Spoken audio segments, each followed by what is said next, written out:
Friends आप लोगों को स्क्रीन पर दिख रहा होगा छंद। तो चलिए जानते हैं कि छंद क्या होता है। तो सबसे पहले हम परिभाषा देखते हैं।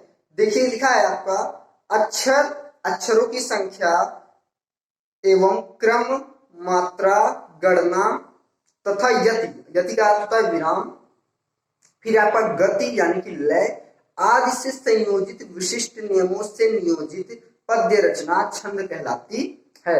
अब देखिए जिसमें आपका पहला आता है छंद में आपका होता है वर्ण, ठीक है। तो वर्ण दो प्रकार के होते हैं, ठीक है, ह्रस्व और दीर्घ। ह्रस्व को हम लघु वर्ण भी बोलते हैं, ठीक है, और फिर दीर्घ यानी कि गुरु। तो देखिए जो ह्रस्व की मात्रा होती है वो ऐसे हम एक खड़ी पाई कर देते हैं, यह ह्रस्व की मात्रा होती है, ठीक है, जिसको हम अंग्रेजी के आई अक्षर की तरह होता है।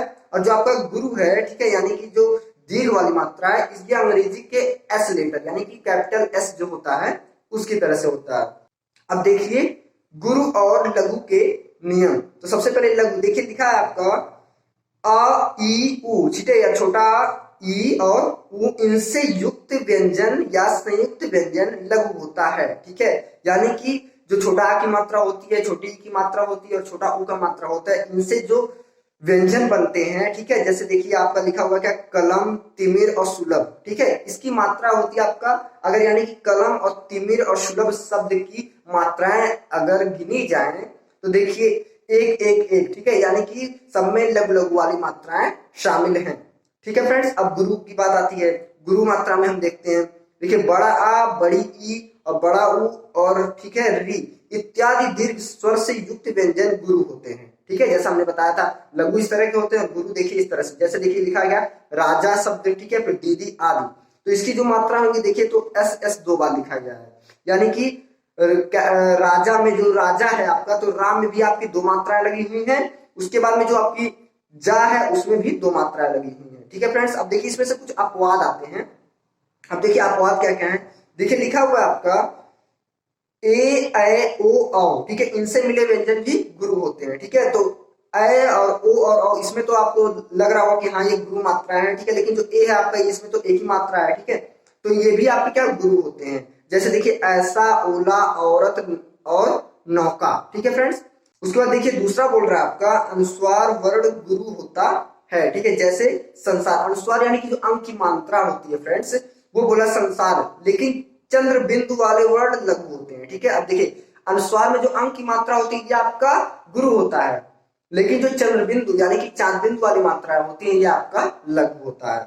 फिर आपका आता है देखिए विसर्ग युक्त वर्ण भी गुरु होता है। विसर्ग यानी कि अह की मात्रा होती है, ठीक है, यानी कि जो वर्ण को या शब्द को लिखने के बाद में दो बिंदी लगा देते हैं, ठीक है फ्रेंड्स, वो जैसे कि देखिए यहाँ पर लिखा है क्या स्वतः या फिर दुख, ठीक है, तो इसकी देखिए मात्रा लिखा हुआ है कैसे होगा, ठीक है। और जो हलंत वाली मात्रा होती है इसको नहीं गिना जाता, यानी हलंत में कोई मात्रा नहीं होती है, ठीक है फ्रेंड्स। अब देखिए नेक्स्ट है आपका संयुक्त वर्ण के पूर्व लघु वर्ण भी गुरु होता है, ठीक है। संयुक्त वर्ण यानी कि जब दो वर्ण मिलके, जैसे देखिए यहाँ पर सत्य, तो देखिए जो दूसरा वो आपका आधत्ता और या से मिला हुआ है सत्य के बीच वाला, ठीक है, तो जो आपका सत्य में उसके पहले वाला जो होगा देखिए संयुक्त वर्ण के पूर्व का लघु वर्ण भी गुरु होता है, ठीक है। तो देखिए सत्य, भक्त, दुष्ट, धर्म इत्यादि, ठीक है, तो इसका जो मात्रा होगा देखिए आपको लिखा है एस और आई, ठीक है फ्रेंड्स, तो ऐसे होगा। अब हम आगे देखते हैं। देखिए सबसे पहले हमको छंद में सोरठा देखते हैं, ठीक है, उसके बाद में दूसरा देखते हैं।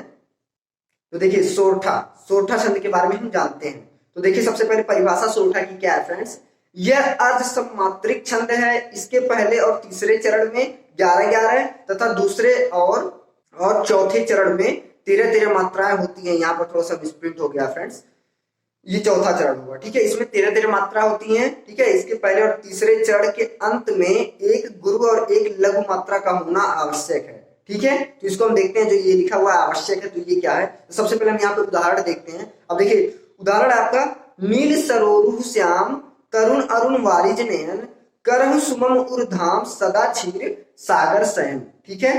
तो देखिए नील पर जो मात्रा लगी हुई है, देखिए जितने भी वर्ड हैं इसके मात्रा जो लगी हुई है, तो आप इसका स्क्रीनशॉट ले लीजिए, उसके बाद में फिर आप देख लीजिएगा, मिला लीजिएगा, अगर कोई गलती होगी तो आप हमको बता सकते हैं फ्रेंड्स। तो फिर देखिए यहाँ पर बोल रहा है देखिए पहले और तीसरे चरण के अंत में, तो पहला चरण ये आपका नील सरोरु श्याम, ठीक है, उसके बाद तीसरा चरण आपका है करहु सुमम उर धाम। तो बोल रहा है इसमें एक गुरु और एक लघु मात्रा का होना आवश्यक है। तो देखिए आपके श्याम में एक गुरु और एक लघु है, और फिर धाम में भी एक गुरु और लघु है, यानी कि ये कौन सा छंद है फ्रेंड्स, इसमें सोरठा छंद है। ठीक है फ्रेंड्स, अब हम पढ़ते हैं रोला छंद के बारे में। तो देखिए रोला की परिभाषा हम देखते हैं। बोला यह सममात्रिक छंद है। ठीक है, सोरठा अर्ध सममात्रिक छंद था, यह सममात्रिक छंद है, और इसमें कुल 24 मात्राएं होती हैं। ठीक है, जिसमें 11 एवं 13 मात्राओं पर यति होता है। ठीक है, यति। उसके बाद में अर्थात पहले और तीसरे चरण में 11-11 और दूसरे और चौथे चरण में 13-13 मात्राएं होती हैं। ठीक है फ्रेंड्स, अब सबसे पहले इसमें हम उदाहरण देखते हैं।